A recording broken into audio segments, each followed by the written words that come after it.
Salam jumpa lewat media. Kali ini saya Santi Atma Teresa, guru SDN Pondok Kelapa 10 pagi yang merupakan calon guru penggerak angkatan 10 wilayah Jakarta Timur kelas 077B hendak mempersembahkan koneksi antar materi modul 1.3 visi guru penggerak, yakni refleksi dan kaitan pemahaman antar modul dalam bentuk buku catatan berikut ini. Kita mulai dengan kembali membahas filosofi pendidikan di Ki Hajar Dewantara. Bapak Pendidikan Nasional Indonesia merumuskan 3 prinsip utama pendidikan, yakni Ing Ngarso Suntulodo, Ing Madya Mangunkarso, Tutwuri Handayani. Karena beliau yakin bahwa pendidikan merupakan proses pembentukan karakter dan budi pekerti yang mulia.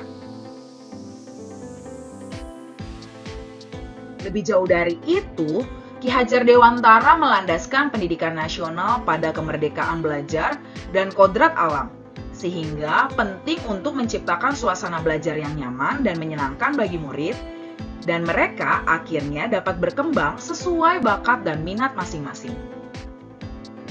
Di bagian kedua, kita mengulas kembali profil pelajar Pancasila yang menggambarkan karakter ideal yang ingin ditumbuhkan pada para murid di Indonesia agar mampu menginternalisasi nilai Pancasila ke dalam kehidupan harian mereka dan memiliki keterampilan abad 21.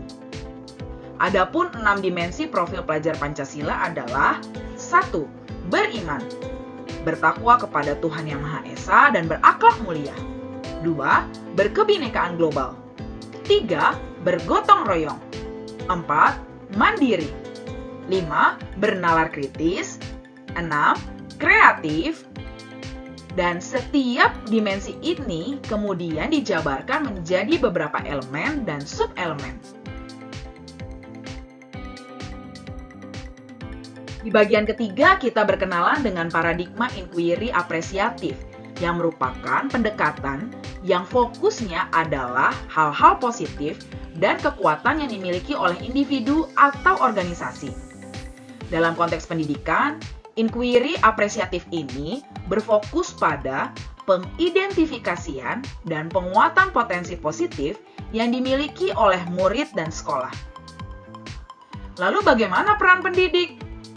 Dalam mewujudkan filosofi pendidikan dan profil pelajar Pancasila dengan inquiry apresiatif di sekolah, pendidik semakin terbantu melaksanakan perannya sebagai pemimpin pembelajaran dan terdorong melakukan aktivitas kolaborasi dengan berbagai pihak seperti murid, rekan guru, dan juga orang tua. Sejalan dengan prinsip utama pendidikan yang disampaikan oleh Ki Hajar Dewantara, maka dalam penggunaan inquiry apresiatif, peran guru nampak sebagai berikut. Di posisi depan, Ing Ngarso, pendidik menunjukkan sikap positif dan apresiatif dalam setiap interaksi dan menekankan pada kekuatan serta potensi murid.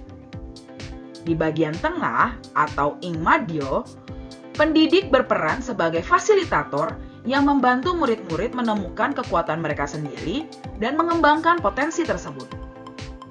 Sedangkan di posisi belakang, pendidik mendorong murid untuk selalu berfokus pada hal-hal positif, mengapresiasi pencapaian, dan belajar dari pengalaman. Inquiry dapat digunakan oleh pendidik untuk membangun budaya positif di kelas yang saling menghargai dan mendukung satu sama lain, mengembangkan rasa ingin tahu dan kreativitas murid, membangun murid untuk berpikir kritis dan menyelesaikan masalah, serta menanamkan nilai-nilai profil pelajar Pancasila.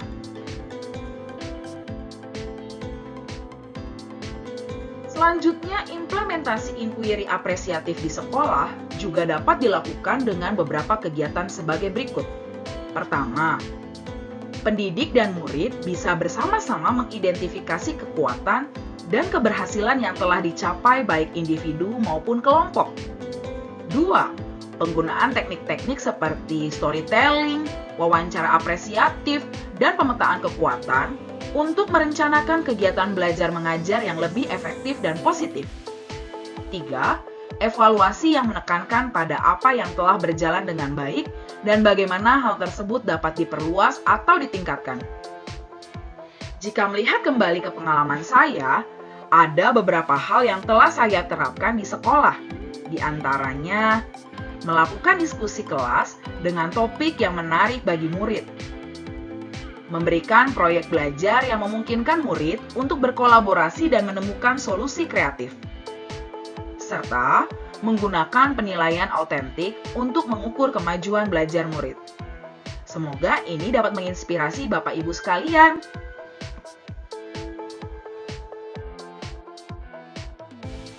Kesimpulan dari pembahasan ini adalah, dengan paradigma inquiry apresiatif, pendidik dapat membantu murid mengembangkan karakter dan kompetensi yang sejalan dengan filosofi pendidikan Ki Hajar Dewantara dan profil pelajar Pancasila, serta mampu menciptakan lingkungan belajar yang positif dan memberdayakan. Maka saya menyederhanakan visi saya sebagai berikut. Saya ingin mewujudkan generasi muda yang cerdas dan mampu bergotong royong melalui perilaku kecil dengan cinta yang besar. Demikianlah pemaparan ini saya buat. Sampai jumpa di video selanjutnya. Saya juga meminta masukan yang dapat membangun saya menjadi semakin baik lagi sebagai seorang pendidik. Terima kasih. Salam tergerak, bergerak, dan menggerakkan.